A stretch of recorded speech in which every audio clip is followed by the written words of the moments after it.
Baik teman-teman, pada kesempatan ini saya diamanahi oleh Inspirasi Malam untuk menyampaikan materi morfologi. Nah, materi morfologi ini sebenarnya kalau di bidang studi linguistik ya, atau program studi pendidikan bahasa dan sastra Indonesia, atau pendidikan linguistik ya, atau sastra Indonesia, biasanya diajarkan dalam satu semester. Nah, malam ini kita coba memadatkannya atau merangkumnya menjadi 4 poin ya yang diamanahi, mulai dari pengertian morfologi itu sendiri, nanti ada morf dan allomorf, terus masuk ke perbedaan morf dan allomorfnya, nanti prinsip-prinsip pengenalan morfemnya, baru masuk ke proses morfologis dan morfofonemik ya.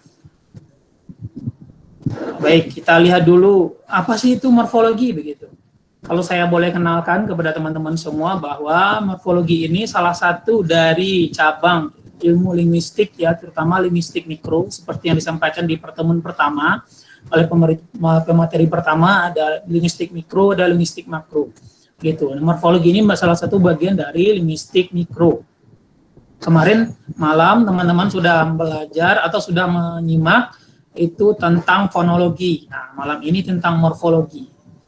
Kalau boleh diibaratkan, morfologi ini merupakan matematikanya dalam tanda kutip, ya, matematikanya linguistik begitu. Karena polanya harus dihafal rumusnya sehingga nanti tidak salah dalam pembentukan kata begitu. Baik, apakah morfologi itu?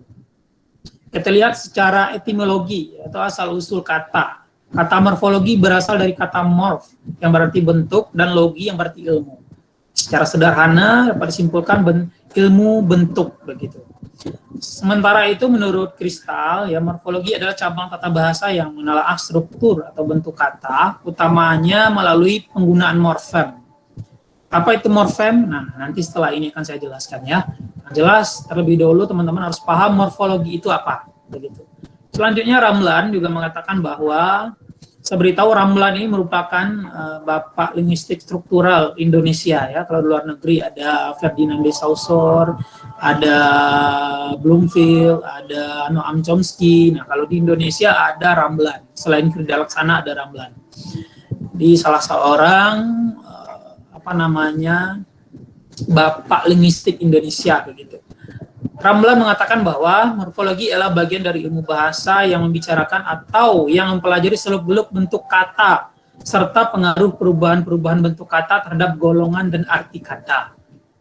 Nah, jadi secara sederhana dapat disimpulkan bahwa morfologi adalah cabang ilmu linguistik yang mempelajari seluk-beluk bentuk kata.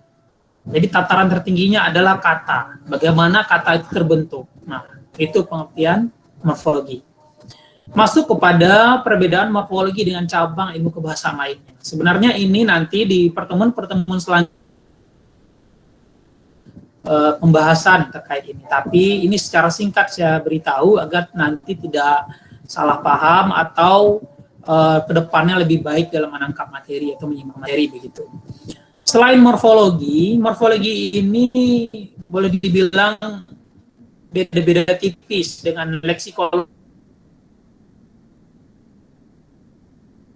Itu makanya di tahap awal ini saya memberitahu agar teman-teman bisa membedakan gitu. Baik. Morfologi dengan leksikologi. Coba lihat di layar perbedaan morfologi dan leksikologi. Kalau morfologi yaitu mempelajari arti yang timbul sebagai peristiwa gramatik. Apa itu peristiwa gramatika? Peristiwa pembentukan kata. Misalnya morfeme bertemu dengan kata baca menjadi membaca. Itu disebut proses atau peristiwa gramatik.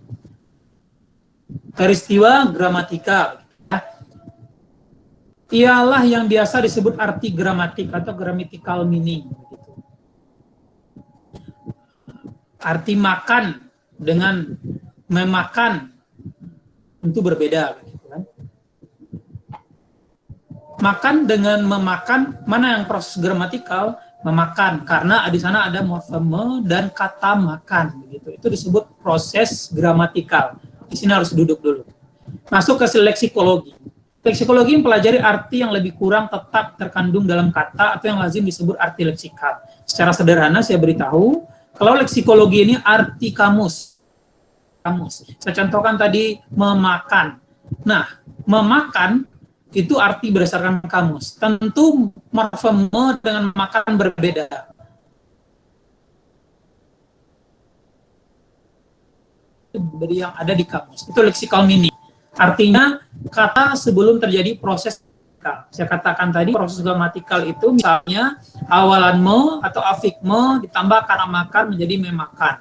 Nah, kalau leksikologi dia melihat arti sebelum terjadi proses gramatikal. Kalau kita lihat tadi awalan me dengan makan, berarti yang dilihat arti leksikologinya adalah makan. Kalau me ya tentu belum mempunyai makna karena butuh bergabung dengan morfem lain atau kata lain. Begitu. Kira paham di sini ya. Coba lihat di bawah, morfologi lebih mengarah pada masalah proses pembentukan kata, sedangkan leksikologi mengarah pada kata yang sudah jadi. Bisa dilihat. Jadi kalau morfologi proses pembentukan katanya, kalau leksikologi kata yang sudah jadi. Gitu. Morfologi dengan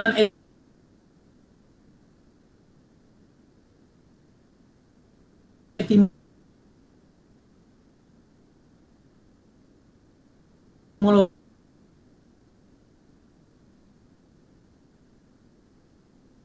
ya, misalnya kata sinonimi berasal dari bahasa Yunani atau sin yang artinya dengan. Ada misalnya kursi ya, berasal dari secara etimologi kata kursi ini berasal dari mana? Arab gitu. Nah, itu secara etimologi. Asal usul kata. Jadi kata kursi itu telah kita serap dari bahasa Arab. Jadi asal usul kata kursi adalah dari secara etimologi adalah dari Arab begitu. Nah, itu perbedaannya. Sintaksis ya, kalau sintaksis itu mempelajari hubungan antar kata. Kalau morfologi membahas kata, kalau sintaksis antar kata. Nah, di sana harus duduk ya perbedaannya. Catatan tentang yang awal ini, ujung dari proses morfologi adalah terbentuknya kata dalam bentuk dan makna sesuai dengan keperluan dalam satu tindak pertuturan atau tindak tutur begitu. Nah, di dalam morfologi ini ada namanya morf, alomorf, dan kata. Morf, alomorf, dan kata. Nah, ini perlu kita bedakan dulu.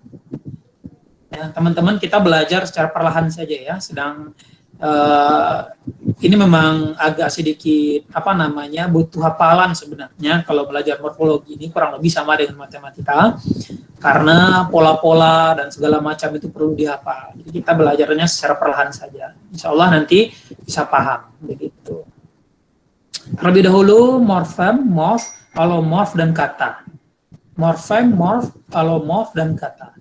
Bentuk-bentuk linguistik dapat berujuk morfem, alomorf, dan kata. Apa perbedaan di antara keempat hal ini? Nah, mari kita lihat.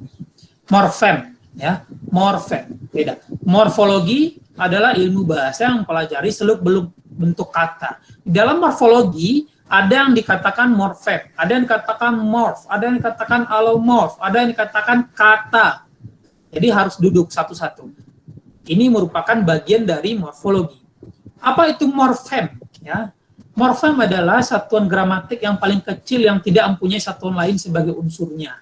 Satuan terkecil yang paling kecil dan tidak memiliki satuan lain sebagai unsurnya. Kalau arti secara sederhana, saya katakan bahwa morfem ini adalah satuan bahasa terkecil yang tidak memiliki makna. Kenapa tidak memiliki makna? Nanti saya jelaskan. Jadi kalau morfem adalah satuan bahasa paling kecil yang belum memiliki makna, ya itu. Terus morf, morf adalah fonem atau urutan fonem yang berasosiasi dengan suatu makna. Anggota morfem yang belum ditentukan distribusinya, wujud konkret atau wujud fonemik dari morfem. Ya, jadi ini adalah urutan fonem ya. Kalau morfem tadi adalah satuan bahasa terkecil yang belum memiliki makna. Kalau morf adalah fonem atau urutan fonem. Malam kemarin teman-teman sudah belajar apa itu fonem kan? Ya. A, B, C, D, E sampai Z itu disebut fonem.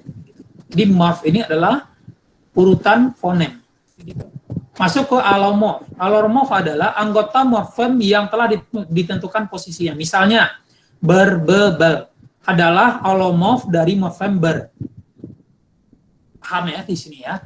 Secara sederhana kita lihat di dalam bagan ini. Morfem, morf, alomorf. Morfem. Morf adalah morfem yang punya beberapa struktur fonologi. Alomorf adalah anggota satu morfem yang wujudnya berbeda, tetapi mewakili fungsi dan makna yang sama. Coba lihat ini. Ada di sana affixment. Ya, affixment ini ada variasinya mem, men, meng, menge, dan me. Itu disebut morf. Jadi variasi dari men ini, variasi dari affixment yang ada di antaranya mem, men, meng, menge, dan me, itu disebut morf. Jelas di sini ya. Di variasi dari morfem, kalau men ini disebut morfem. Kenapa disebut morfem? Seperti yang saya jelaskan tadi, morfem adalah satuan bahasa terkecil yang belum memiliki makna. Men, ber, ter, be, peng. Nah, itu disebut morfem karena belum memiliki makna. Harus bergabung dengan morfem lain baru memiliki makna. Contohnya apa? Men tambah baca, membaca, baru memiliki makna. Ya. Jadi morfem itu adalah satuan bahasa terkecil yang belum memiliki makna. Ini morfem men, ada variasinya mem, men, menge, dan me. Itu disebut variasinya disebut morf. Ya. Jadi morfem mem dengan variasinya ini disebut alomorf. Jadi men dengan variasinya yang ada 6 ini disebut alomorf. Sini, saya kira di sini mudah-mudahan teman-teman bisa paham ya. Masuk ya. Morfem ini, kan tadi saya katakan morfem itu adalah satuan bahasa terkecil yang belum memiliki makna. Sehingga dia harus terikat ke morfem atau dia harus menempel kepada kata atau morfem lain. Morfem ini dibagi menjadi dua. Ada morfem bebas, ada morfem terikat. Kalau morfem bebas, morfem yang dapat berdiri dalam tuturan biasa atau morfem yang dapat berfungsi sebagai kata. Contohnya apa? Juang, ya, juang, kontra.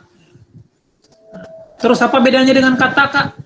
Tentu berbeda. Nanti akan saya bedakan. Akan saya berikan penjelasannya ya kepada teman-teman semua. Jadi morfem bebas, morfem yang dapat berdiri sendiri. Ya, morfem yang dapat berdiri sendiri. Ya. Ada morfem terikat, morfem yang tidak dapat berdiri sendiri dalam tuturan biasa, yang tidak dapat berdiri sendiri dalam tuturan biasa. Ini seperti men, yang tadi itu, morfem men, pen, mang, segala macamnya itu harus menempel ke morfem lain agar dia bisa bermakna. Gitu. Di sini jelas ya. Lanjut. Nah, ini teman-teman ya. Contoh bersepeda. Ber itu merupakan morfem terikat karena dia harus menempel ke kata atau morfem sepeda. Ya. Kata atau morfem sepeda. Sehingga baru memiliki makna gitu. Jadi bersepeda, ber itu morfem terikat, morfem bebasnya sepeda. Gitu. Nanti perbedaan kata dengan morfem akan saya jelaskan. Nah, masuk ke kata. Tadi sudah saya jelaskan, morf adalah variasi dari morfem, ya. Alomorf adalah morfem dan variasinya. Ya, misalnya men dan variasi men itu disebut alomorf. Masuk ke kata. Ke kata, satuan bahasa terkecil yang sudah memiliki makna. Ya, secara sederhananya saya gambarkan demikian. Satuan bahasa terkecil yang sudah memiliki makna. Kalau tadi morfem satuan bahasa terkecil yang belum memiliki makna, sedangkan kata adalah satuan bahasa terkecil yang sudah memiliki makna. Kita lihat kembali ke sini. Ber ini disebut morfem. Sepeda ini bisa disebut kata, bisa disebut morfem bebas. Dia bisa berdiri sendiri dan telah memiliki makna. Ya. Nanti saya jelaskan perbedaan morfem dengan kata ya, supaya tidak ragu. Ini ciri-ciri kata. Nah, ini perbedaan morfem dengan kata agar teman-teman tidak ragu. Kata itu sama dengan morfem. Ya. Kata sama dengan morfem, tapi morfem tidak sama dengan kata. kata merupakan suatu kesatuan penuh dan komplit dalam sebuah ujaran bahasa. Jadi tidak ada satuan yang lebih kecil lagi yang memiliki makna selain kata. Kata itu sama dengan morfem, morfem itu tidak sama dengan kata. Ya. Maaf. Nah, ini saya perlihatkan. Ini contoh-contoh pokok kata ini sama dengan morfem bebas ya. Alir, standar, juang, baca, ambil, perbesar, pertiga, ketahui, jabat, main, rangka. Semuanya ini ya secara tuturan bisa berdiri sendiri tapi belum memiliki makna karena harus diikuti oleh kata setelahnya. Makanya dikatakan ini morfem bebas gitu. Hanya khusus untuk yang ini. Termasuk yang sepeda tadi juga. Ini saya lanjutkan. Masuk ke prinsip-prinsip pengenalan morfem, ya. Prinsip-prinsip pengenalan morfem. Pengenalan morfem dapat dilakukan dengan cara membanding-bandingkan suatu bentukan yang berulang dengan cara mengadakan substitusi. Substitusi ini adalah penyaluran, ya. Nah, prinsip-prinsip pengenalan morfem ini, ya, menurut Ramlan dan Muklis, ya, itu ada 4. Mungkin menurut pendapat yang lain ada lebih. Ya, kalau tidak salah, ada yang menyebutkan 4, ada yang menyebutkan 7. Nah, khusus saya kutip pendapat Ramlan. Ini beliau menyampaikan bahwa prinsip pengenalan morfem itu ada 4. Yang pertama, menurut Ramlan, satu-satunya yang mempunyai struktur fonologik dan arti atau makna yang sama merupakan satu morfem. Selanjutnya, Muklis mengatakan bentuk-bentuk yang berulang yang mempunyai pengertian yang sama termasuk morfem yang sama. Coba lihat di kasus 1, kasus 2. Lihat di bagian pertama, di sini ada makna yang sama. Lihat, baca-baca. Semuanya ada kata baca-baca. Dibubuhi oleh morfem. Morfem terikat. Ada mem dan kan. Ada di dan kan. Ada pem dan an. Ada baca dan an. Ya. Coba lihat secara seksama. Kedua hal ini coba terlihat terlebih dahulu. Semuanya tetap memakai kata baca. Meskipun morfem terikatnya berbeda-beda. Sedangkan yang di sebelah ini, yang kedua, itu morfem terikatnya itu awalannya ter semua, tetapi ini semuanya berbeda. Nah, perhatikan ini. Berdasarkan deretan kata tersebut, dapat diketahui bahwa bentuk-bentuk yang dan mempunyai pengertian yang sama pada deretan satu adalah baca. Jadi, suatu prinsip pertama, sesuai prinsip pertama baca merupakan morfem yang sama, yaitu baca. Nah, ini semuanya morfem yang sama, baca. Ya, meskipun diikuti oleh afik atau morfem lain. Ya, maknanya sama, membaca, membacakan, dibaca, dibaca, intinya baca. Morfemnya tetap sama baca. Tapi pada kasus kedua, pada deretan 2, walaupun ter merupakan bentuk berulang, ter itu berulang tadi kan semuanya, tetapi berbeda. 3 kata yang pertama berarti paling, coba lihat. Terkecil, terindah, terpandai. Ini bermakna atau berarti paling atau superlatif. Sedangkan 3 kata yang kedua berarti dapat di. Ya. Terjebak, tertembak, tercapai. Ya. Dapat di, aspek perfektif. Dengan demikian ada 2 morfem di sini, yaitu ter pada satu yang bermakna paling, ter yang kedua yaitu bermakna dapat di, ya, tertembak, terjebak, bermakna dapat dijebak, tertebak, dapat ditebak, hanya begitu. Tuan kean, kehujanan, dan kean dalam kemanusiaan, meskipun keduanya mempunyai struktur fonologi yang sama, artinya diberi awalan dan akhiran, ya, tetapi tidak dapat dimasukkan dalam satu morfem karena makna atau arti gramatikal tidak sama. Satuan kean dalam kehujanan menyatakan makna pasif keadaan, kehujanan, ya, pasif keadaan.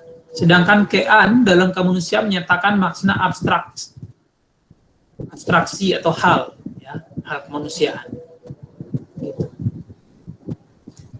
Ini bahasannya memang agak ini ya teman-teman ya, karena anak linguistik pun, teman-teman linguistik itu butuh waktu 1 semester untuk memahami ini. Mudah-mudahan cara penyampaian saya ini dapat dipahami secara sederhana, sehingga dalam keseharian itu dapat membedakannya, itu yang terpenting. Yang kedua, satuan-satuan punya struktur fonologi yang berbeda. Ini bisa dibaca nanti di PPT saya langsung ke contoh saja. Perhatikan contoh ini. Ada membaca, mendengar, mencari, menggali, melihat. Pada deretan tersebut terlihat bahwa bentuk yang mirip adalah mem, men, dan me. Bentuk-bentuk itu punya arti yang sama, yaitu melakukan. Membaca, berarti melakukan aktivitas baca. Mendengar, melakukan aktivitas dengar. Mencari, melakukan aktivitas cari. Menggali, melakukan me-nya itu bermakna melakukan kegiatan gali. Begitu. Jadi perbedaan yang terdapat pada fonem akhir, yaitu mem, itu ada m di sana, men ada n, men itu ada lambang fonemik ya. Itu di pelajaran teman-teman malam kemarin itu bisa dilihat lagi ya, tanda itu apa, aspotrof kalau tidak salah saya itu namanya ya, dan zero. Kenapa zero? Kan seharusnya di sini ada men ya, sehingga hilang n-nya itu, sehingga dikatakan di sana zero nasal begitu. Kita lanjut prinsip ketiga, langsung ke contoh saja. Perhatikan contoh, ada bermain, berlari, berbaris, beternak, bekerja, berunding, belajar. Perbedaan bentuk ber pada bermain, berlari, berbaris, dan bentuk be pada beternak, bekerja, berunding, kiranya dapat dijelaskan secara fonologi. Bentuk ber berubah menjadi be apabila diikuti dengan bentuk dasar yang silabelnya bernuklus fonem pepet e dan berpoda r. Apabila diikuti oleh bentuk ajar dan ber, berubah menjadi belajar. Begitu.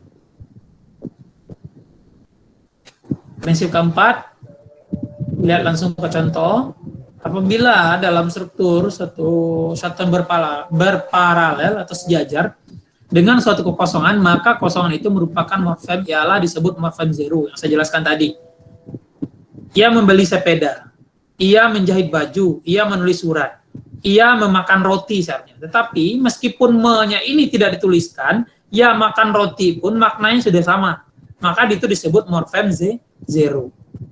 Gitu. Lanjut ke proses morfologis. Ya. Sekali lagi saya jelaskan, sebenarnya morfologi ini bahasannya sangat banyak, tetapi untuk pertemuan ini saya jelaskan secara umum. Ya, kalau di perkuliahan ini butuh 1 semester minimal.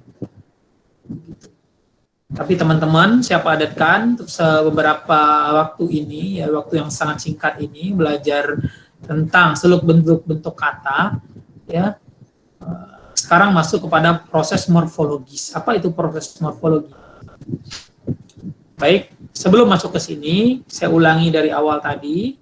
Tadi sudah saya jelaskan pengertian morfologi, yaitu ya, cabang ilmu linguistik yang pelajari seluk-beluk bentuk kata atau proses pembentukan kata. Dalam morfologi ada morfem, ada morf, ada alomorf, ya, ada kata. Morfem itu terbagi dua, ada morfem bebas, morfem terikat, begitu. Ya, tapi morfem dengan kata itu berbeda. Sudah saya jelaskan tadi. Itu poin-poin penting yang perlu dipahami secara agar tidak hilang begitu saja. Kita masuk ke proses morfologis. Proses morfologis atau morfologi, proses morfologi adalah proses pembentukan kata-kata dari satuan lain yang merupakan bentuk dasarnya. Membaca. Bentuk dasarnya apa? Baca. Jadi prosesnya ini adalah proses pembentukan kata dari satuan lain yang merupakan bentuk dasarnya.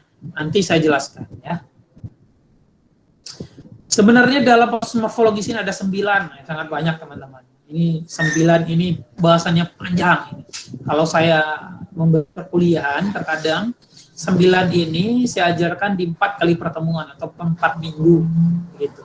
Tapi kepada teman-teman malam ini Saya perkenalkan satu saja, afiksasi. Ya, sebenarnya ada derivasi zero yang saya jelaskan sebelumnya tadi. Begitu, ada afiksasi, reduplikasi, komposisi. Komposisi ini sama dengan proses memajemukkan kata. Abreviasi, derivasi balik, meta analisis, analogi, kombinasi proses. Banyak. Hari ini saya jelaskan tentang afiksasi dulu, karena ini yang sangat umum. Gitu. Afiks, ya, ini beberapa pengertian afiks. Afiks itu imbuhan.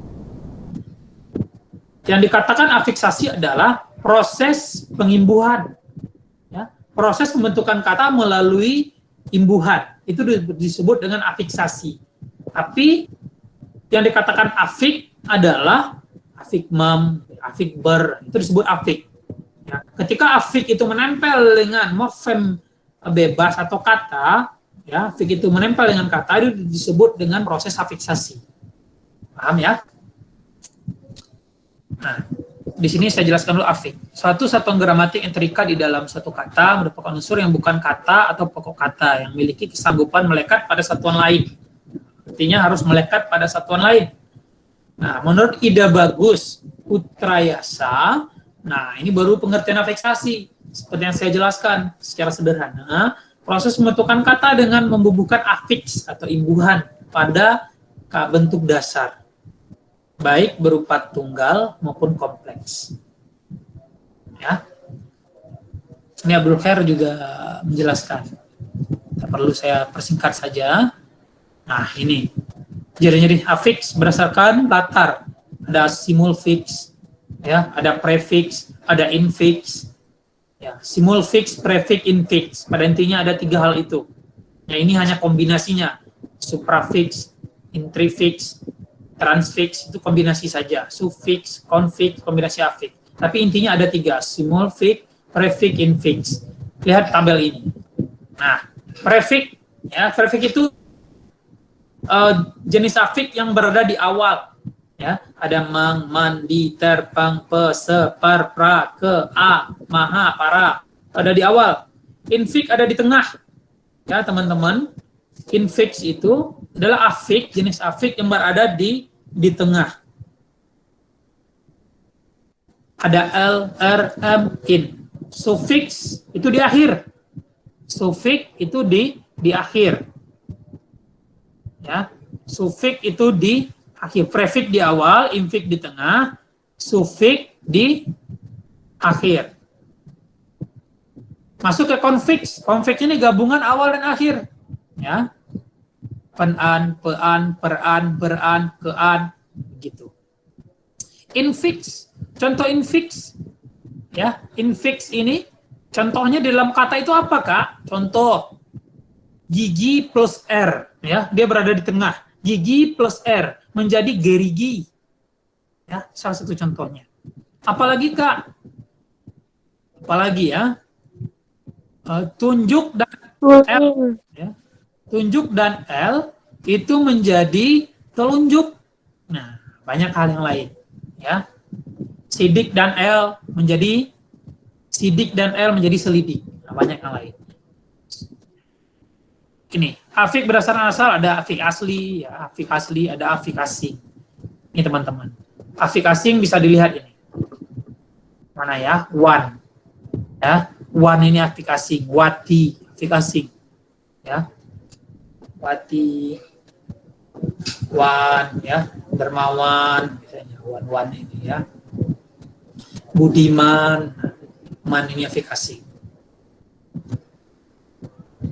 Ya. Nah, jadi proses morfologis saya perkenalkan pada teman-teman itu khusus afiksasi, ya. Banyak yang lain, ada reduplikasi, pengulangan kata, kata-kata majemuk. Reduplikasi itu apa contohnya, Kak? Contohnya lari-lari, pengulangan kata. Berlari-larian, pengulangan kata. Kata majemuk apa, Kak? Contohnya, Kak, 2 kata yang bergabung memiliki makna yang baru. Apa contohnya? Kamar mandi. 2 kata, kamar dan mandi. Ya. Secara sendiri-sendiri memiliki makna. Kamar milik mana, mandi milik makna. Tapi ketika mereka bergabung, itu makna yang berbeda, memunculkan makna baru. Kamar mandi, ruangan tempat mandi, itu maknanya. Apa contoh yang lain? Rumah sakit. Rumah dan sakit digabungkan memunculkan makna baru. Itu disebut kata majemuk atau proses memajemukan kata. Jadi ada 3. Ada fiksasi, proses pembentukan kata yang dilengkapi dengan imbuhan. Ada reduplikasi, pengulangan kata. Ada kata majemuk. Ya, saya perkenalkan 3 malam ini. Itu yang sering muncul di dalam makalah teman-teman, ya, artikel teman-teman, ya. Nanti sering muncul itu, jangan salah. Masuk selanjutnya, ada proses morfofonemik, ya, proses morfofonemik. Proses morfofonemik, saya jelaskan. Morfofonemik, apa itu morfofonemik? Morfofonemik ini adalah proses perubahan fonem. Apa itu perubahan fonem, Kak? Kok bisa gitu kan? Nanti saya jelaskan di slide selanjutnya. Proses penambahan fonem, kok bisa bertambah, Kak, fonemnya? Kok bisa begitu? Gitu. Proses hilangnya fonem, loh, kok hilang? Nah, ini disebut proses morfofonemik. Ya. Nah, morfofonemik adalah mempelajari perubahan-perubahan fonem yang timbul sebagai akibat pertemuan morfem dengan morfem lain. Ada morfem dengan morfem lain bertemu. Contoh, ini proses perubahan fonem. Proses perubahan fonem. Fonem N, bentar, lihat tanda panahnya. Proses perubahan fonem, nah, lihat tanda panahnya, terjadi sebagai akibat pertemuan morfem men dan pen dengan bentuk dasarnya. Jadi ada morfem men dan morfem pen. Itu nanti kalau bertemu dengan bentuk dasar, untuk dasarnya ini nanti kita lihat apa saja, itu terjadi perubahan fonem. Lihat, fonem N pada morfem men dan pen berubah menjadi fonem M apabila bentuk dasar yang mengikutinya berawal dengan P, B, F. Nah, makanya saya katakan tadi, morfologi adalah dalam tanda kutip matematikanya linguistik. Hafalan, ada rumusnya. Nih, men, pen, berubah jadi N, berubah jadi M apabila bertemu dengan huruf P, B, F pada kata selanjutnya atau morfem selanjutnya. Contoh, langsung ke contoh. Men, paksa, ini ada P, sehingga di sini terjadi perubahan fonem menjadi apa? Memaksa, gitu. Menjadi memaksa. Ada morfem pen bertemu dengan kata atau morfem berontak, pen plus berontak menjadi berontak, ya. N-nya berubah menjadi M. Jadi perubahan fonem ini yang pertama, morfem men dan pen bertemu dengan fonem PBF pada kata yang melekat setelahnya. Paham ya? Men plus fitnah menjadi memfitnah. Gitu. Lanjut. Fonem N pada men dan pen berubah menjadi fonem N. Nah, ada lagi nih. Yang tadi morfem men dan N berubah jadi M apabila setelahnya itu ada fonem PBF. Ya, seperti pada kata-kata paksa, berontak, fitnah, itu kata awal, fonem awalnya kan PBF. Nah, ini selanjutnya fonem N pada men dan pen berubah menjadi N. Apabila bentuk dasar yang mengikutinya berawal dengan fonem T, D, S. Nah, fonem S di sini hanya khusus bagi beberapa bentuk dasar yang berasal dari bahasa asing yang masih mempertahankan keasingannya. Contoh, nah, jadi yang tadi dari berubah jadi M, yang sekarang berubah menjadi N. Contoh, men bertemu dengan kata tarik, yang di sana fonem awalnya adalah T, menjadi berubah menjadi N, menjadi menarik. Pen bertemu dengan kata datang menjadi pendatang. Men bertemu dengan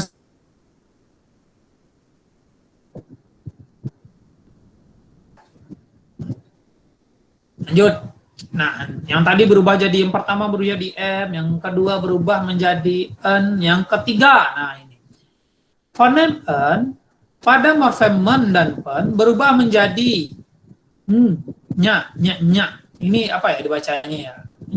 Ya, apabila bentuk dasar yang mengikutinya berawal dengan S, C, J. Contoh, men, ya, men bertemu dengan kata sapu menjadi menyapu. Men bertemu dengan syukuri menjadi mensyukuri. Ya, pen bertemu dengan cukur menjadi pencukur. Ya. Dan selanjutnya begitu. Contoh yang ini, khusus yang tiga ini adalah yang dua ini, menyapu dan mensyukuri. Ini contoh yang kedua di bawah ini contoh yang salahnya. Ini contoh yang benarnya. Ya, agar terlihat perbedaannya di sana. Ini salah ya, C dan J ini tidak masuk ini. Kita menghilangkannya. Kita lanjut ya. Fonem N pada morfem men dan pen berubah menjadi N. Ya, N dan G. Ini bentuk fonemiknya. Ya, kalau dalam tulisan fonemik ditulis begini. Apabila bentuk dasar yang mengikutinya berawal dengan K, G, X, H, dan vokal. Apa itu vokal? Selain A, I, U, E, O. Ya, selain A, I, U, E, O. Maksud saya K, G, X, H, dan huruf vokal. Ya, H, I, U, E, O. Ya, contoh, men, tambah plus, bertemu dengan kata kacau. Mengacau, pen, menjadi penggali, pen menjadi penghayal, men menjadi bertemu dengan kata hias menjadi menghias. Jadi untuk perubahan ini ada 4. Pertama berubah menjadi huruf M, yang kedua pertama huruf M, yang kedua berubah menjadi N, yang ketiga berubah menjadi N dan Y, yang ketiga berubah menjadi N dan G. Ya. Nah, ini banyak, ada yang berubah menjadi L ya, apabila bertemu dengan morfem ajar. Ya, ber plus ajar menjadi belajar, per plus ajar menjadi pelajar gitu. Ya. Keenam, fonem atau pada morfem K-an atau P-an dan I mengalami perubahan menjadi fonem K sebagai akibat pertemuan dengan bentuk dasarnya berakhir dengan fonem ini. Saya lupa namanya ini apa ya. Untuk K-an plus duduk menjadi kedudukan.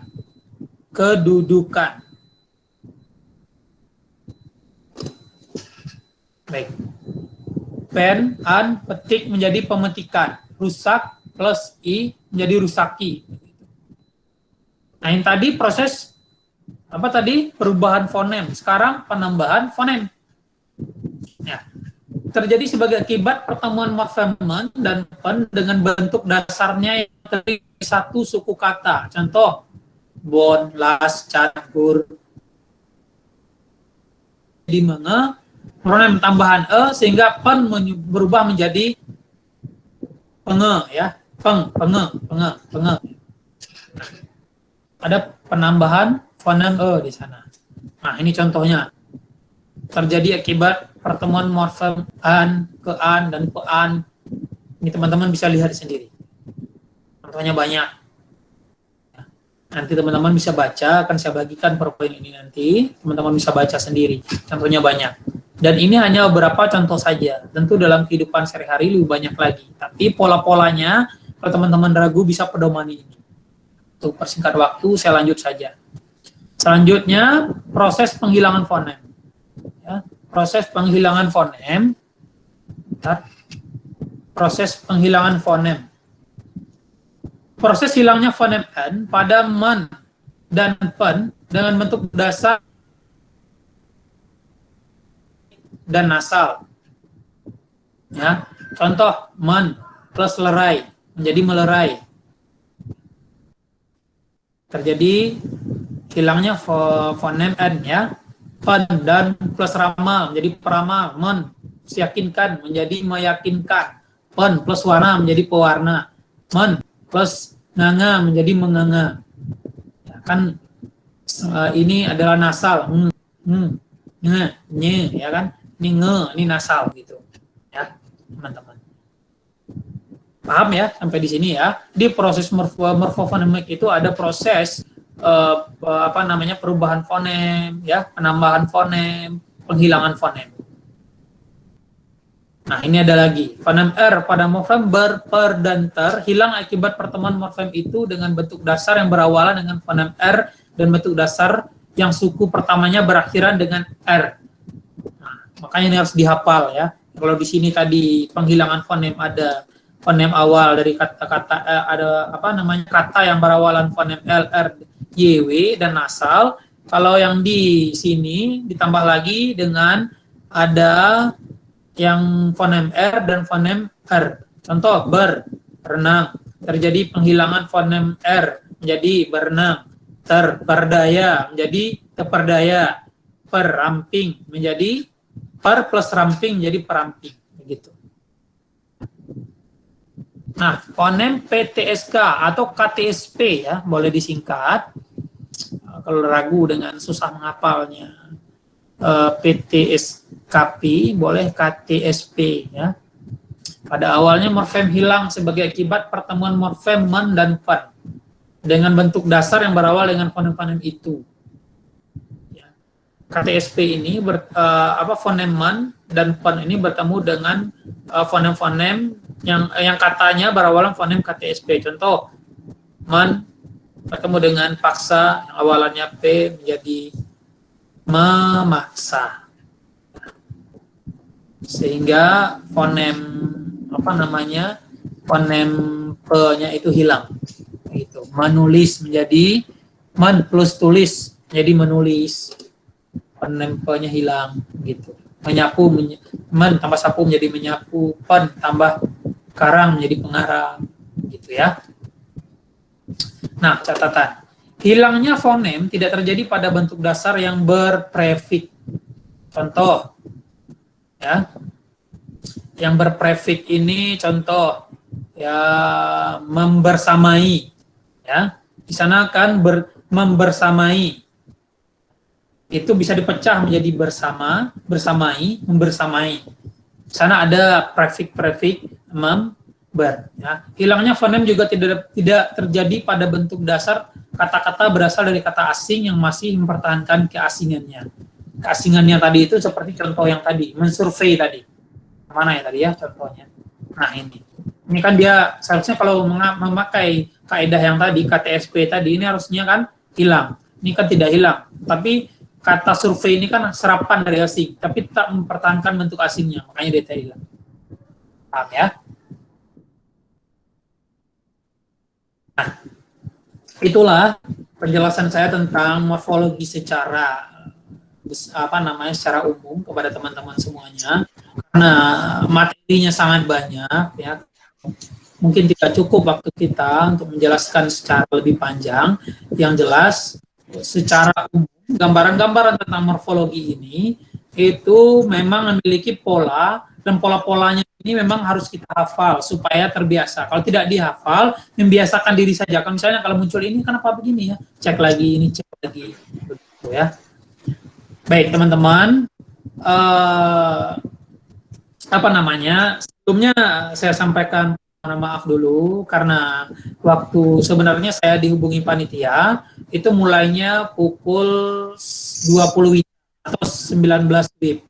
Nah, sedangkan hari ini materinya diundur 20 menit ya, sehingga karena saya kira kita itu waktunya setengah jam sehingga selesai pukul 21.30 kita. Nah, saya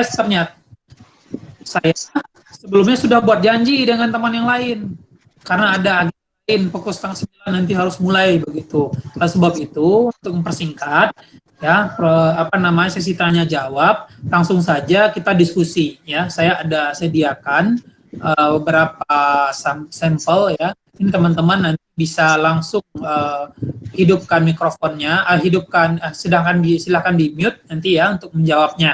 Ya siapa saja boleh. Ya. Silakan lihat latihan. supaya melekatkan pemahaman tentang apa yang saya jelaskan tadi. Yang satu ada men, meng, dan me. Ini bisa ini sebutkan kepada saya mana yang dikatakan morfem dan mana yang dikatakan morf dan alomorf. Ya, yang nomor satu. Ayo silakan. Silakan di mute. Silakan jawab. Ya. Silakan teman-teman. Yang nomor satu itu jawab ya. Ini nomor satu yang itu kayaknya Ya. morfem. Sama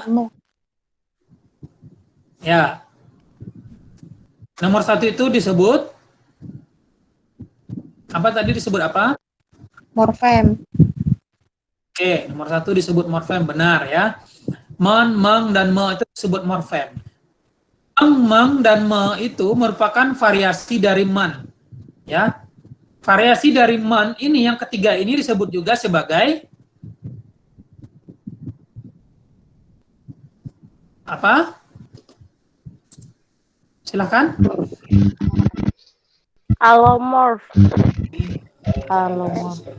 Nah, ini kan tadi morfem men ya. Ini semuanya itu bagian dari morfem men. Saya jelaskan begini. Nah, ini disebut morfem men. Variasinya ada men, meng, dan me. Dari morfem men ini disebut apa? Disebut apa, teman-teman? Morf. Benar, ya, disebut morf. Men, morfem men dan variasinya ini disebut Alomorf. Nah, benar ya. Paham berarti. Ya, morfem men ada variasinya men, meng, dan me. Ya, itu disebut morf. Variasi dari morfem men disebut morf. Men dan variasinya ini disebut alomorf. Sedangkan men ini merupakan ini satu-satu disebut ini morfem. Morfem. Ya. Ya, benar. Silakan nomor 2. Silakan lanjut yang nomor 2. Nomor 2, teman-teman. Nomor 2, morfem bebas atau kata. Kata atau Benar, morfem. ya. Morfem. Oke, benar. Ya. Nomor 3 itu apa? Disebut apa? Reduplikasi, pengulangan kata. Oke, berlari-lari dengan kaki-kaki disebut Reduplikasi. Oke, benar. Sedangkan kata berlarian ini disebut apa? Berlarian itu konfiks Ini Sufiks. Ya, kata dasarnya apa? lari. Oh, berarti Kata dasarnya konflik. lari. Ya, kata Konflik dasarnya beran ya? lari. Lari. Kata dasarnya lari sehingga Konflik, diberi konflik. afik, ya, diberi Konflik. afik. Ya, diberi konflik ber dan An. An. benar. Bagus, teman-teman. Nomor 4. Nah, ini sakit kamar mandi. Ini disebut Kata apa? majemuk. Kata majemuk. Apa? Kata majemuk. Ya, silakan satu orang menyampaikan apa itu kata majemuk. Kata majemuk adalah gabungan kata yang memang tidak bisa dipisahkan, Gabungan tetapi kata. memiliki makna masing-masing. Makna baru. Jadi Oke, silakan yang lain. Silakan Jadi- yang lain. saya Anissa Dwakelia izin masuk ya. Jadi Ya. kata yang digabung itu kalau dipisah itu memiliki makna yang berbeda. Ini contohnya ada rumah sama sakit. Itu kalau Ya. dipisah rumah sama sakit itu maknanya berbeda. Rumah itu kan tempat tinggal, sakit itu kan keadaan lagi tidak sehat. Namun kalau rumah sakit gabung itu menjadi tempat untuk merawat orang sakit. Nah, itu makanya disebut sama kata majemuk. Jadi begitu. Pintar ya, sangat benar sekali. Benar ya. Ya, benar. Aplaus dulu untuk teman kita ini ya. Benar. Ya, ini rumah sakit dan kamar mandi disebut kata majemuk. Ya. Kata majemuk itu adalah gabungan dua kata yang masing-masing memiliki makna, tetapi kalau digabungkan dia menghasilkan makna baru. Ya. Seperti yang dijelaskan. Nomor 5. Nah, ini lanjut nomor 5.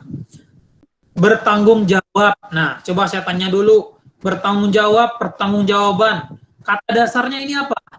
Bentuk dasarnya apa? Tanggung jawab. Tanggung jawab. Tanggung jawab. Oke, tanggung jawab. Yang bertanggung jawab ini, kata dasar tanggung jawab ditambah dengan Prefix. ya, awalan ya, awalan ber, sehingga menjadi bertanggung. Bertanggung jawab. Maaf, ya, harusnya dipisah ini. Bertanggung jawab harusnya penulisannya dipisah. Kenapa dipisah? Karena tidak ada akhirannya. Beda halnya dengan yang sebelah ini. Pertanggungjawaban nih, saya beri warna ya. Nah, tanggung jawab itu merupakan bentuk dasarnya. Ya, tanggung jawab merupakan bentuk dasar, diberi konflik ya. Konflik perdana sehingga menjadi pertanggungjawaban. Penulisannya harus digabung karena dia diberi konflik, bukan hanya prefix ya. Paham perbedaannya dengan yang pertama ini, yang ini. Paham ya? Paham. Paham, Kak? Oke. Nomor 6. Ini penulisannya sudah benar atau salah? Salah. Wah, Salah. Oke. Yang benarnya apa? Yang benarnya apa? Menyapu. menyapu, Menyapu. memaku, Memaku Apa? sama mengotak. Menyapu, memaku, menyapu, memaku, Dan? mengontak. Oke. Mengontak. Yang ini terjadi penghilangan Kehilangan fonem S ya. Fonem S. Nah, S. ini proses morfofonemik ya, terjadi penghilangan fonem S. Katanya ini menjadi Diganti dengan A-nya. Menyapu. nah ya. Menyapu. Nah, oke. Yang ini Penghilangan Memaku. itu P. Penghilangan fonem Nah. M. fonem P yang hilang. P. Maku. A. Oke ya. Jadi memaku. Menjadi memaku, ini. mengontak, Mengontak. Ini juga sama, kasusnya juga sama. penghilangan Kasusnya sama, teman-teman. Ya. yang menjadi ang. Oke, teman-teman ya. Oh, Akhirnya jadinya mengontak ya, teman-teman. Oke, sekarang teman-teman ya, ini saya saya inikan dulu ya.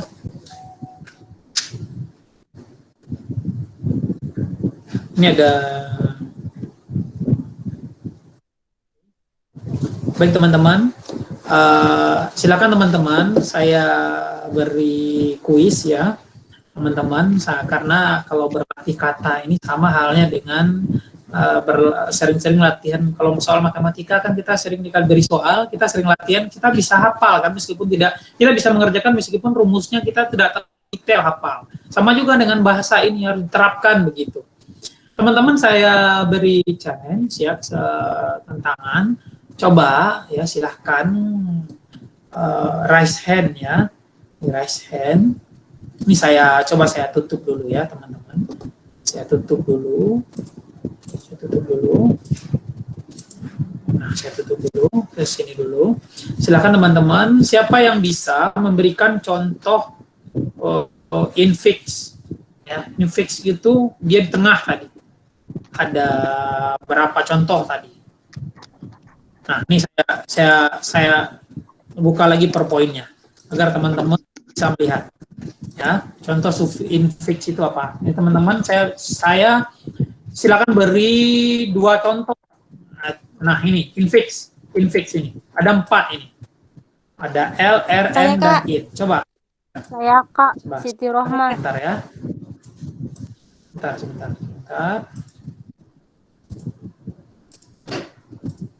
Oke, silakan. Raise hand.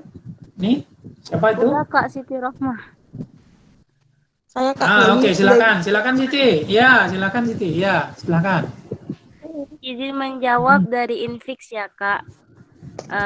Ya, Contohnya silakan. itu seruling asal katanya suling, Ah, iya, ge- benar. ya, terus Seruling gelembung, ya. Ya. iya seruling, terus gelembung, Hmm.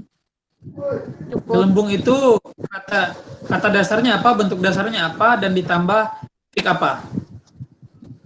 Gembung ya, jadi ditambahin kata L L infix L. Mohon koreksinya Kak. Benar, benar ya, itu benar, sehingga menjadi Gelembung. gelem. Oke, benar ya teman-teman. Ada lagi? Saya Kak, Kan? Ah iya, silakan, silakan. Sampaikan namanya, silakan. nama saya Anissa Dwi Aprilia. Jadi Dari contoh dari mana asalnya? asalnya dari Bontang, Kalimantan Timur, Universitas Mula Warman. Masya Allah, Masya Allah. Silakan. Jadi itu contohnya ada gerigi. Itu Ya. infiksnya ER yang di tengah itu, sama Hmm. telunjuk. Itu infiksnya Ya, EL. ya Kalau benar. telunjuk ya katanya tuh kata asalnya tuh tunjuk ditambahin EL jadi tunjuk. Kalau gerigi itu kan infiksnya ER ditambah sama gigi jadi gerigi. Baik teman-teman, saya kira benar ya. Saya sangat senang malam ini. Kenapa? Karena teman-teman baru satu kali menyimak dan satu kali belajar.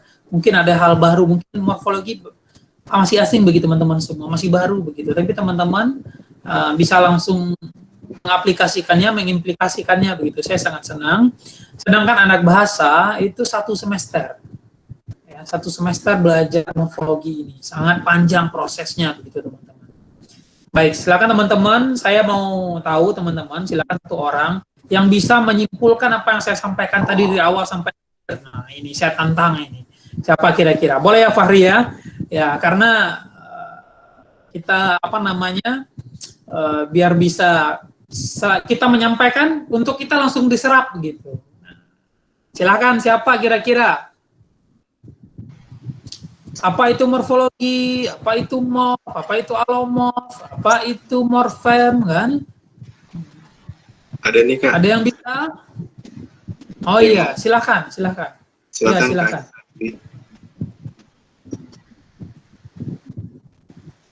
Silakan. Jadi morfologi itu merupakan ilmu yang mempelajari tentang bentuk kata. Oke, seluk-beluk bentuk kata ya. Iya, jadi seperti itu. Oke. Kemudian di dalam morfologi itu kita ada mempelajari morf, Ya. alomorf, sama kata. Morf Ya. itu merupakan fonem atau urutan morfem yang memiliki asosiasi dengan makna. Kemudian ada alomorf, yaitu anggota morfem yang posisinya sudah ditentukan. Kemudian ada alomorf, yaitu morfem yang berbeda tetapi memiliki fungsi dan makna yang sama. Morfem itu ada 2, morfem bebas sama morfem terikat. Morfem bebas itu dia dapat berdiri sendiri. Sedangkan morfem terikat itu dia terikat sama suatu kata. Contohnya itu untuk morfem bebas itu ada sepeda. Kemudian untuk morfem yang terikat itu bersepeda. Yang bagian morfem terikatnya itu yang ber.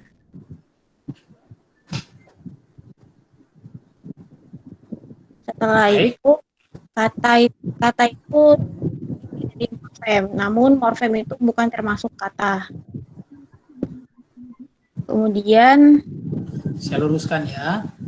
Morfem tidak sama dengan kata. Ya. Oke Kak, terima kasih. Lanjut. Ya, lanjutkan. Jadi setelah itu di dalam proses morfologis itu ada afiksasi yang merupakan proses pembentukan kata atau yang proses penambahan imbuhan di suatu kata. Ya. Ada yang pertama itu ada prefiks, infiks, sama sufiks. Itu yang secara umumnya yang kita kenal pas kita pelajari dulu di bangku sekolah. Benar. Jadi Ya. prefiks itu ada contohnya itu kata imbuhan yang ada di depan kata seperti di, per, pe, sama ke gitu. Contohnya yang di itu kayak dilihat, itu terlihat, ke Ya. itu ya kelihatan. Nah, terus itu ada juga infiks. Infiks itu contohnya ada telunjuk sama gerigi. Baru ada sufiks. Contohnya itu lihatkan. Ya. Terima kasih ya. Saja Kak yang saya sampaikan. Baik, terima kasih Anissa. Bagus. Bagus ya. Alhamdulillah teman-teman ya. Saya kira sebentar dulu saya stop dulu presentasi ini, share screen-nya sehingga semuanya bisa. Baik teman-teman, saya kira cukup untuk materi karena saya ada janji lain 8:30 untuk ya. Silakan Fahri, saya kembalikan kepada moderator. Salah dan kurang saya mohon maaf. Mudah-mudahan di lain kesempatan kita bisa berjumpa. Kalau ada pertanyaan nanti saya mohon maaf tidak bisa menjawab sekarang, tapi teman-teman silakan langsung DM ke Instagram saya ya. Kalau mau masih ada pertanyaan atau bertanya tentang apapun morfologi ataupun beasiswa segala macam, saya bisa bantu teman-teman ya. Instagram saya sama dengan nama saya ini ya, @nofrahadi begitu. Silakan teman bertanya, sharing apapun bisa, sharing menulis di media massa bisa sharing dengan saya, menulis artikel, menulis cerpen, menulis puisi bisa sharing dengan saya. Pokoknya berkaitan dengan sastra dan bahasa bisa sharing dengan saya, termasuk juga perihal beasiswa. Silakan Pak. Baik Kak, terima kasih. Luar biasa ya teman-teman. Kita pelajaran yang dipelajari selama 1 semester kita pelajari dalam waktu sekitar 70 menit. Dan kerennya lagi, kita benar-benar kayak kerasa dalam kelas ya teman-teman. Karena nggak kayak diskusi pada diskusi sebelum-sebelumnya yang kita cuma mendengarkan materi dan bertanya. Tapi kali ini kita benar-benar merasa bahwa ini di kelas, kita ada di kelas, kita benar-benar diuji pengalamannya, kemudian yang tujuannya untuk membuat kita lebih ingat ya teman-teman. Bahkan kita ditawari oleh pemateri kita untuk bertanya lagi di melalui DM Instagram, entah itu tentang materi ataupun tentang beasiswa teman-teman. Luar biasa. Terima kasih Kak karena telah bersedia berbagi ilmu yang sangat bermanfaat dan telah bersedia juga untuk meluangkan waktu pada acara pada malam hari ini. Terima kasih juga kepada teman-teman yang telah mengikuti diskusi ini dengan kondusif dari awal hingga akhir, dan tak lupa pula kepada seluruh pihak yang terlibat, terutama kru Inspirasi Malam. Saya selaku moderator mewakili yang terlibat, mohon maaf apabila ada kesalahan, baik disengaja ataupun tidak. Untuk menyempurnakan diskusi kita pada malam hari ini, mari kita menutup dengan hamdalah dan dilanjutkan dengan doa kafaratul majelis. Alhamdulillahirrahmanirrahim. Alhamdulillahirrahmanirrahim. Saya mohon maaf kepada teman-teman apabila ada salah-salah kata, dan kepada Allah saya mohon ampun. Wabillahi taufiq wal hidayah. Wassalamualaikum warahmatullahi wabarakatuh.